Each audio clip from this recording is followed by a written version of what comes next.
Hello everyone, welcome back to my channel. I am Urvi Joshi, and one of my subscriber has requested me to make a video on The Quality of Mercy by William Shakespeare, and here I am with the video. So I hope you like this, and if you like it then give it a big thumbs up and share it with your friends. Now about the poem The Quality of Mercy by William Shakespeare. So our poet is William Shakespeare. He is a dramatist, a poet or an actor. ડ્રામેટિસ્ટનો મતલબ થશે નાટક લખનાર, નાટ્યકાર. Poet એટલે કવિ, અને actor એને એના કરિયરની શરૂઆત એક્ટિંગથી કરેલી. જ્યારે એ ઇંગ્લેન્ડ આવે છે શેક્સપિયર ત્યારે એને શરૂઆતના જેટલા પણ પ્લેસ છે, જેટલા પણ શોર્ટ સ્ટોરીઝ છે, એને એટલી બધી સક્સેસ નહોતી મળેલી. કારણ કે એ સમયે બીજા પણ સારા એવા ગ્રેટ ડ્રામેટિસ્ટ હતા, લાઈક ક્રિસ્ટોફર માર્લો. એટલે એલિઝાબેથન એજની અંદર એને જ્યારે એલિઝાબેથન એજની એન્ડ આવવાનું હોય છે, જ્યારે એ રાય પૂરું થવાનું હોય છે, એ સમયે જ્યારે ડ્રામા એના પરવાન પર હોય છે, ત્યારે શેક્સપિયર જે છે એને કામયાબી મળે છે. He is બાપ્ટાઇઝડ 26 April 1564. બાપ્ટાઇઝનો મતલબ થશે નામકરણ. ખરેખર આપણને શેક્સપિયરને રિલેટેડ બીજી કોઈ પણ નાનપણની માહિતી આપણને મળતી નથી. ઘણી જગ્યાએ એવું પણ માનવામાં આવે છે કે ક્રિસ્ટોફર માર્લો જે છે એ જ શેક્સપિયર છે. હવે કઈ રીતે? ક્રિસ્ટોફર માર્લો જે છે એ એલિઝાબેથના એક સારામાં સારા સંસદના કામ કરનાર વ્યક્તિ હતો. એ પણ પોએટ, જેમણે ડ્રામેટિસ્ટ કે જેમણે સારી એવી બધી ડ્રામા લખેલો હતા. અને he is member of university Wits. University વિટ્સના જેટલા પણ મેમ્બર હોય છે એમાંથી એક આનું પણ નામ છે, ક્રિસ્ટોફર માર્લોનું પણ. હવે થાય છે એવું કે ક્રિસ્ટોફર માર્લો જે છે એને એક સજા કરવામાં આવે છે, અને એમાં એવું હોય છે કે તમને જ્યાં પણ મળે ત્યાં એમને તમારે એને મારી નાખવાનું. અને ત્યારબાદથી જ્યારે આવી સજા ઘોષિત થાય છે એના પછીથી ક્રિસ્ટોફર માર્લો મળતો નથી, અને એના વિશેની કોઈ પણ ન્યૂઝ મળતી નથી. પણ એવું માનવામાં આવે છે કે થોમસ કિડ અને એની વચ્ચે કોઈ ઝઘડો થયેલો હતો, અને એ ઝઘડામાં આ મરી જાય છે ક્રિસ્ટોફર માર્લો. અને ત્યારબાદથી આપણને એક નવો કેરેક્ટર મળે છે શેક્સપિયર, પણ એના બચપનની કોઈ માહિતી મળતી નથી. ઘણા ક્રિટિક એવું પણ માને છે કે ક્રિસ્ટોફર માર્લો જ શેક્સપિયર છે અને શેક્સપિયર જ ક્રિસ્ટોફર માર્લો છે. આવું પણ તમને ઇંગ્લિશ લિટરેચરમાં જોવા મળશે. એટલે એનો બાપ્ટાઇઝની આપણને માહિતી મળે છે. એ છે 26 એપ્રિલ 1564, એટલે કે 26 એપ્રિલ 1564ના એનું નામકરણ કરવામાં આવ્યું, અને એને મૃત્યુ થયું 23 એપ્રિલ 1660ના. બરાબર. Also known as a England's national poet and bard of Avon. હવે જુઓ, જેને શરૂઆતના કરિયરમાં એટલી સફળતા નહોતી મળી, એને પણ ઇંગ્લેન્ડનો નેશનલ પોએટ માનવામાં આવે છે. શા માટે? કારણ કે એને ઘણા બધા ઇંગ્લિશમાં વર્ક આપ્યા, જેના કારણે એલિઝાબેથન એજ જે છે એમાં એનું નામ એક રિનાઉન્ડ બન્યું, એક પ્રખ્યાત બન્યું. હિઝ ઇમ્પોર્ટન્ટ વર્ક્સમાં એની 17 કોમેડીઝ છે આપણી પાસે, 10 હિસ્ટોરિકલ પ્લેસ, 154 સોનેટ્સ અને 4 પોએમ્સ. આટલા એના લિટરરી વર્ક્સ છે. લખવાની જરૂર નથી. આની PDF તમને મળી જશે. ડિસ્ક્રિપ્શન બોક્સમાં એની લિંક રાખેલી હશે, ત્યાંથી તમે એને ડાઉનલોડ કરી શકશો. અને એમને બરીડ કરવામાં આવ્યું, મૃત્યુ બાદ દફન કરવામાં આવ્યું. બરીડ એટલે દફન. હોલી ટ્રિનિટી ચર્ચ, આ એ જ જગ્યા છે જ્યાં એનું બાપ્ટાઇઝડ કરવામાં આવ્યું હતું. Okay, so the same church જ્યાં એમનું નામકરણ કરવામાં આવ્યું હતું, એ જ જગ્યાએ, એ જ ચર્ચની પાછળ એને દફન કરવામાં આવ્યું. હવે એટલું જે વ્યક્તિ કામયાબ છે એને પણ ઘણા એવા વર્ક છે કે જે એટલા બધા જાણીતા નહોતા, અને એ સમયને એના લોસ્ટ યર્સ ઓફ શેક્સપિયર્સ તરીકે ઓળખવામાં આવે છે. So from 1592 to 1594 no one did know about Shakespeare's work. આ એવા સમય હતું કે જ્યારે એના પ્લેઝને કોઈ એટલું બધું ઓળખતું નહોતું. આ એના કરિયરનો એક શરૂઆતનો સમય હતો, જ્યાં એના જે વર્ક હોય એની અંદર એટલી બધી ગહેરાઈ તમને જોવા નહોતી મળતી, અને એ વર્ષોને લોસ્ટ યર્સ ઓફ શેક્સપિયર તરીકે ઓળખવામાં આવે છે. Okay, these years he wrote many stories which didn't any get attention. બરાબર, એને એટલું અટેન્શન નહોતો મળેલો. હવે એના પછી છે ફર્સ્ટ ફોલિયો. હવે શેક્સપિયરનો ફર્સ્ટ ફોલિયો પબ્લિશ થયેલો after his death. Okay, so first folio શું છે? His collected edition of Shakespeare's plays okay, generally શું છે કે કવિતાઓ હોય ને એને એક સાથે કલેક્ટ કરી અને પબ્લિશ કરવામાં આવે, પણ આ એના પ્લેનો કલેક્શન છે. 1623ની અંદર એનો ફર્સ્ટ ફોલિયો આવ્યો, મતલબ કે આફ્ટર હિઝ ડેથ. ઓકે, 1660માં એ મૃત્યુ પામે છે અને 1623માં એનો ફર્સ્ટ ફોલિયો પબ્લિશ થાય છે. સો આઈ હોપ કે એટલી આ માહિતી જે છે પોએટ વિશેની એ ઇનફ છે. હવે આપણે વધીએ આપણી કવિતા તરફ, about the poem. Okay, so it is a part of merchant of Venice. બરાબર, મર્ચન્ટ ઓફ વેનિસ જે આપણું પ્લે છે, ઓકે, રોમેન્ટિક કોમેડી, એક ડ્રામામાંથી આ કવિતાને લેવામાં આવેલી છે. ક્યાંથી? In act 4 scene 1. Act 4 scene 1માં પોર્શિયા જે આ પ્લેની હિરોઈન છે એ આ કવિતા બોલે છે. Portia, a heroine of the play, disguise herself as a lawyer and saved her beloved and his friend. અને એના પ્રેમીને અને એના મિત્રને વિલનના ચંગુલમાંથી છોડાવે છે. હવે આપણો હીરો છે બસેનિયો, એનો ફ્રેન્ડ છે એન્ટોનિયો અને વિલન છે શાયલોક. થોડી આ સ્ટોરીને સમજી લઈએ જેથી પોએમ આપણા માટે ઇઝી રહે. હવે બસેનિયો જે છે એ આપણો હીરો છે, હિરોઈન છે પોર્શિયા અને વિલન છે શાયલોક. એન્ટોનિયો જે છે એ વેનિસનો મર્ચન્ટ છે, એટલે એક ઉદ્યોગપતિ. થાય છે એવું કે જ્યારે શરૂઆત થાય છે આપણા પ્લેની, ત્યારે એન્ટોનિયો જે છે એના શિપ જે છે એ એક તોફાનમાં ફસાઈ જાય છે અને એ ચિંતામાં હોય છે. હવે બસેનિયોને પૈસાની જરૂર પડે છે. શા માટે? કારણ કે એને પોર્શિયાથી મેરેજ કરવાના હોય છે. પોર્શિયાના ફાધરે એવી કન્ડિશન રાખેલી હશે કે 3 આવી રીતે છે સંદૂક, એમાંથી જે સાચો સંદૂક ઓળખી દે એના સાથે જ પોર્શિયાના મેરેજ કરવામાં આવશે. જેમાંથી એક સંદૂક છે ગોલ્ડનું, એક છે સિલ્વરનું ને એક છે લીડનું. હવે કઈ રીતે ખબર પડશે કે સાચો સંદૂક કયો? તો જે સંદૂકની અંદરથી પોર્શિયાની ફોટો નીકળે એ સાચો સંદૂક. તો સાચો સંદૂક જે છે એ લીડનું હોય છે. તો ઘણા બધા પ્રિન્સને બધા આવેલા હશે, કારણ કે એ પણ એક સારા એવા રહીશ બાપની દીકરી હશે. તો થાય છે એવું કે હવે એને તરત જવાનું હોય છે વેનિસ છોડીને Belmont. Okay, which is a imaginary place. Okay, વેનિસથી એને બેલમન્ટ જવાનું છે જ્યાં આપણી હિરોઈન રહે છે પોર્શિયા. તેને પૈસાની જરૂર પડે છે, પણ એન્ટોનિયોના પૈસા ફસાઈ ગયા હોય છે. એટલે હવે બસેનિયો ને એન્ટોનિયો જાય છે શાયલોક પાસે પૈસા ઉધાર લેવા માટે. આ બંને ક્રિશ્ચન છે અને શાયલોક જે છે એ જ્યુ છે. જ્યુ મીન્સ યહૂદીઓ. જે તે સમયે ક્રિશ્ચન અને યહૂદીઓની વચ્ચે થોડુંક બધું ગમસાગમસી ચાલતી, મતલબ કે એ લોકો એકબીજાને ડિસલાઇક કરતા હતા. અને ક્રિશ્ચન જે લોકો છે એવું માનતા હતા કે અમે આનાથી સુપિરિયર છીએ જ્યુ લોકોથી. તો હવે આ એને પૈસા તો આપે છે, પણ એના પાસેથી એક બોન્ડ સાઇન કરાવે છે કે જો તું મારા પૈસા ટાઈમ પર નહીં આપ તો હું તારી બોડીમાંથી 1 પાઉન્ડનો માંસ જે છે એ કાઢી લઈશ હું, અને હું ગમે ત્યાંથી કાઢી શકું એમ. તારા શરીરમાંથી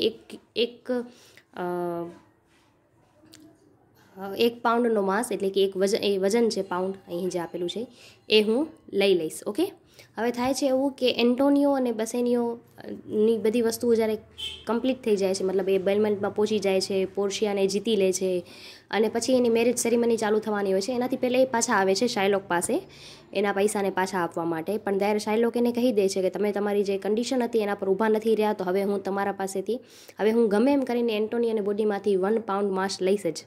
એ લોકો ડ્યુક પાસે જાય છે, ત્યાં એનું કંઈ થતું નથી. એના પછી એ કેસ ચાલે છે. આ કેસની અંદર પોર્શિયા જે છે એ લોયર બનીને આવે છે. હવે શું હોય છે, ખરેખર પોર્શિયાનો લીગલ લોયર જે છે એ આવવાનો હોય છે, પણ એ નથી આવતો. અને પોર્શિયા જે છે એને સમજાવે છે, કન્વિન્સ કરે છે લોયરને, અને પોતે મેન લોયર બનીને આવશે. અને પોર્શિયાની જે દાસી હશે એ પોર્શિયાની અસિસ્ટન્ટ લોયર બનીને આવશે. અને આવી રીતે એ લોકો બધા બંને જણા આવી અને શાયલોક જે છે એને સમજાવે છે કે તમે જે કન્ડિશન રાખો છો એ ખોટી છે. એને પૈસા આપવા તૈયાર હોય છે, ઇન્ટરેસ્ટ આપવા તૈયાર હોય છે, પણ શાયલોક માનતો નથી, કારણ કે એને વિલન બતાવ્યું છે ઓબ્વિયસલી, તો વિલન તો એવું જ હોવું જોઈએ. અને પછી આ પોએમ આવે છે ને એટલે લાસ્ટ શાયલોક માની જાય છે, પણ એનો એક કન્ડિશન એવી આવે છે કે એની જેટલી પણ પ્રોપર્ટી છે એનો અડધો હિસ્સો જે છે એ અને વેનિસની સરકારને જશે, ગવર્મેન્ટને, અને બીજો જે હિસ્સો છે એ એની દીકરીને જશે લોરેન્ઝાને, જે પણ એને ભાગીને પણ એને પણ બસેનિયોના ફ્રેન્ડ સાથે ભાગીને મેરેજ કર્યા હશે. તો આવી આની થોડી પૂર્વ ભૂમિકા છે, બેકગ્રાઉન્ડ સ્ટોરી આવી છે. Okay, so in that court scene she speaks the poem the quality of mercy to realise the real meaning of life and Jews businessman. Okay, તો આ જે જ્યુસનો બિઝનેસમેન છે શાયલોક, એને સમજાવવા માટે કરીને, કન્વિન્સ કરવા માટે કરીને આ પોએમ બોલે છે. ઓકે, તો quality of mercy is not strained. Strained એટલે ગાળવું. ઓકે, ગાળીને પીવું આપણે કહીએ ને. ઇટ ડ્રોપ્ડ એટલે ટીપું. As gentle rain from heaven. કોઈ પણ વ્યક્તિ છે એ મર્સીને ક્યારે પણ ઓલું નથી, ખરાબ નથી કરી શકતું. શા માટે? કારણ કે જે વ્યક્તિની અંદર મર્સી એટલે દયા, ઓકે, દયાવાન વ્યક્તિ, ધૈર્ય, મતલબ કે અહીં ક્વોલિટી ઉપર ભાર આપવામાં આવેલું છે. તો એ વ્યક્તિ જે છે એ મર્સી જે છે એ સીધું સ્વર્ગમાંથી આવેલું છે. તો એ દયા આપણી અંદર હોવી, જે આપણી અંદર દયાનો ગુણ છે એ હેવનથી સીધું આપણી અંદર આવેલું છે. અપોન ધ પ્લેસ બીનેથ એટલે કે જમીન પર આપણી પાસે, ઓકે. તો એ સ્વર્ગથી ઉતરી આવ્યું છે. ઇટ ઇઝ ટ્વાઇસ બેસ્ટ, એ બંને માટે શ્રેષ્ઠ છે. ઇટ બ્લેસ્ડ એટલે આશીર્વાદરૂપ. Him that gives him and that takes, this mightiest in the mightiest એટલે પાવરફુલ, ઓકે. સો એ બંને વ્યક્તિ માટે સારું છે. જે વ્યક્તિ મર્સી કરે છે એના માટે પણ, અને જે માણસને દયા આવે, બીજા પર દયા કરે છે એના માટે પણ. ઇન શોર્ટ શું કહેવા માંગે છે? જે વ્યક્તિ દયા કરશે એનું શરીર સારું રહેશે, અને જે વ્યક્તિને દયા મળે છે, મતલબ કે જેને તમે ફરગીવ કરી દો છો, એ વ્યક્તિ માટે પણ સારું છે. શા માટે? બિકોઝ એ રિલેશનને સેવ કરે છે. The throne monarch better than his crown, okay. Crown એટલે તાજ, થ્રોન એટલે સિંહાસન. હિઝ સ્કેપ્ટર એટલે પ્રભુત્વ. પહેલે મિનિંગ જોતા આવશું, પછી સમજશું. Shows the force of temporal power એટલે કે સત્તાની શક્તિ. The attribute to awe and majesty, attribute લક્ષણ. Wherein doth sit the dread and ફિયરનો મતલબ થશે ભય, ચિંતા. આ ડોથનો મતલબ થશે ડુ, કરવું. But mercy is above this sceptred sway એટલે પ્રભુત્વ. It is enthroned in the hearts of king. એન્થ્રોન્ડનો મતલબ થશે હીરા જડિત સિંહાસન. જે સિંહાસન ઉપર જ્યારે રાજાની સેરેમની કરવામાં આવે, મતલબ કે એને રાજ તિલક કરવામાં આવે, અને જે સિંહાસનને રત્નથી જડવામાં આવે એને કહેવાશે enthrone. It is an attribute to God himself and earthly power doth then show likest God's, okay. એટલું સમજી લઈએ. The throne monarch better than his crown, જેનું સિંહાસન છે એના તાજથી બેટર હોય છે, આપણે એવું માનીએ છીએ. His sceptre shows the force and temporal power, the attribute to awe and majesty. હંમેશા કિંગ જે છે એનું પ્રભુત્વ એની પ્રજા પર કેવું છે, એ કિંગને સક્સેસ કે ફેલિયર તરફ લઈ જતું હોય છે. Wherein a doth the dread and fear of king, એની હંમેશા કિંગ જે છે એના સોલ્જર્સ જે હશે એનાથી સરાઉન્ડેડ હશે, બરાબર. હંમેશા કિંગ વચ્ચે ચાલતો હશે, એની આજુબાજુ એના સૈનિકો હશે, જે ક્યાંક ને ક્યાંક પ્રજાની અંદર ભય ઉત્પન્ન કરતું હોય છે, બરાબર. જેના કારણે પ્રજા એનાથી બીતી હોય છે કે એ માઇટી છે, પાવરફુલ છે. But mercy is above this sceptred sway. પરંતુ દયા જે છે એક કિંગની અંદર, એ વ્યક્તિની ઉપર, એની જનતા ઉપર, એની પ્રજા ઉપર એક દયાનો જે ભાવ છે એના કારણે એક પ્રભુત્વ રહે છે. મતલબ શું છે કે કિંગ જે છે એ માત્ર એની જમીન પર નહીં પણ પ્રજાના દિલ પર રાજ કરે છે. શેના દ્વારા? એની ક્વોલિટી દ્વારા. એટલે કે મર્સીના કારણે લોકો જે છે એને ભગવાનની જેમ પૂજે છે. It is a throne in the hearts of kings, બરોબર. It is an attribute to God himself, અને આથી પ્રજા એને પોતાનો ભગવાન માને છે. And earthly power doth then show likest God, earthly power કે એને જમીન ઉપરનો ભગવાન માનીએ છીએ આપણે.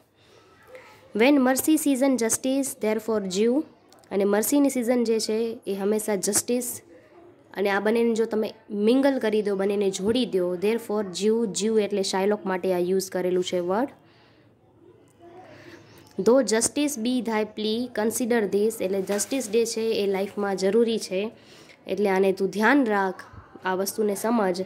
This is the course of justice none of us, આ ખરેખર એક જસ્ટિસ એટલે ન્યાયની વસ્તુ છે, ન્યાયસંગત બાબત છે, અને તું સમજ. Should C a salvation we do a pre four Mersey. Salvation એટલે થશે મુક્તિ. જ્યારે કોઈ પણ વ્યક્તિને મુક્તિ જોતી હશે ત્યારે એ ક્યારે પણ જસ્ટિસની માંગ નહીં કરે, પણ એ દયાની માંગ કરે છે. And that same prayer doth teach us all to render, અને આ જ જે પ્રેયર છે, પ્રાર્થના છે, આપણા બધાને સમજાવે છે. The deed of mercy, deed એટલે કર્મ, કે આપણું દયાવાળું કર્મ. I have spoke thus much, મેં ખરેખર મર્સી વિશે ઘણું બધું તને કહેલું છે. To mitigate the justice of thy plea, mitigate એટલે મિંગલ કરવું, મિક્સ કરવું. Which if thou follow this strict court of Venice, જો તમે આ વસ્તુને ફોલો કરશો તો આ જે વેનિસની કોર્ટ છે, આ વેનિસ જગ્યાનું નામ છે, ની જે કોર્ટ છે, મસ્ટ નીડ્સ ગીવ સેન્ટેન્સ, જો તમે આને ફોલો નહીં કરો તો સેન્ટેન્સ એટલે કે તમને સજા કરવામાં આવશે against the merchant there. Against the merchant, આ મર્ચન્ટ વર્ડ યુઝ કરેલું છે ફોર એન્ટોનિયો, તો જે સામે ઊભેલો છે મર્ચન્ટ એના માટે તમને સજા કરવામાં આવશે. એ માટે તમે દયા રાખો, તમારી જે ભૂલ છે એને સ્વીકારો.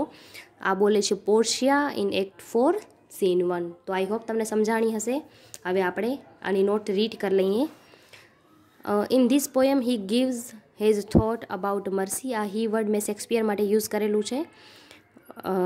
મર્સી વિશેની આપણને એના થોટ્સ બતાવ્યા છે. Which is the greatest quality in human life. Human લાઈફની એક ગ્રેટેસ્ટ સારામાં સારી ક્વોલિટી છે. Which delivered from heaven and if a person carries this he will be loved by all. જો એક વ્યક્તિની અંદર આ ગુણ હોય તો એને દરેક વ્યક્તિ પ્રેમ કરે છે. It is benefited by two, one who give and other who takes it. બંને માટે એક ફાયદાની વાત છે, જે કરે છે એના માટે પણ અને જેને દયા મળે છે એના માટે પણ. It is like an elixir. Okay, elixir એટલે અમૃત. આ ખરેખર એક અમૃત છે, જે અમૃતને પીને કહીએ છીએ આપણે કે અસુરોને પણ જીવનદાન મળેલું હતું, કે જે વ્યક્તિને જીવનદાન આપે છે એના જેવું છે આ. Which makes a person mighty and powerful, જે વ્યક્તિને પાવરફુલ બનાવે છે. A king always surrounded by his soldiers which makes his image little fearful, but if he be merciful he will be a king of human heart. જો એક કિંગની અંદર પણ આ quality હોય છે તો એ પણ જે રાજા છે એ લોકોના દિલ પર રાજ કરે છે. એની ક્વોલિટીથી લોકો એને પસંદ કરે છે, બધા એને પ્રેમ કરે છે. People give him love and honour too. લોકો એને પ્રેમ અને માન બંને વસ્તુ આપે છે. It compares with justice. એક લાસ્ટ સ્ટાન્ઝામાં એને કમ્પેર કર્યું છે જસ્ટિસ સાથે. જસ્ટિસનો મતલબ છે ન્યાય. વાય, શા માટે? Because justice is loved by everyone. કારણ કે દરેક વ્યક્તિને ન્યાય પસંદ છે. જો કોઈ પણ વ્યક્તિ સાથે જ્યારે અન્યાય થશે ને ત્યારે ન્યાયની માંગ કરવા માટે જાય છે. મતલબ કે જસ્ટિસ જે છે એ પણ લાઈફમાં એટલું જ જરૂરી છે. Because it never be old or boring. કારણ કે ક્યારે પણ એવું નહીં થાય કે બોરિંગ થઈ જશે કે ચલો જૂના લોકો જસ્ટિસ માંગતા હતા, હવે આપણે બીજું કંઈક નવું માંગીએ, એવું નથી. So in short, a person's quality makes a man powerful. As we say word is a mighty than sword. હંમેશા વ્યક્તિની જે ગુણ છે એ વ્યક્તિને પાવરફુલ બનાવે છે, એ વ્યક્તિને સારો બનાવે છે. આપણે જે રીતે કહીએ છીએ કે શબ્દ જે છે એની અંદર તલવારથી વધુ તાકાત છે, બરાબર? કલમમાં તલવારથી વધુ તાકાત છે. એ જ વસ્તુને સમજાવવાની કોશિશ કરી છે આ પોયમની અંદર. When this quality mingles with justice. પણ જ્યારે એક વ્યક્તિ છે કે જેની પાસે ન્યાય અને દયા આ બને છે, આ બંને જ્યારે એક સાથે ઊભા રહે છે, this earthly court becomes a court of God. ત્યારે આ જે જમીન પરની, આ પૃથ્વી ઉપરની જે કોર્ટ છે એ ખરેખર સ્વર્ગની અથવા ભગવાનના કોર્ટ જેવી બની જાય છે. નાવ not there is no any rhyming scheme and this type and the type of poem is sonnet. બરોબર, આપણી કવિતા છે સોનેટ અને કોઈ રાઇમિંગ સ્કીમ નથી આ પોયમની અંદર. આઈ હોપ તમને આ વિડીયો હેલ્પફુલ હશે, અને જો હેલ્પફુલ હોય તો do subscribe to my channel and hit the bell icon so that you never miss an update. At last, thank you so much. ધન્યવાદ. May God bless you to all. Bye bye. Tech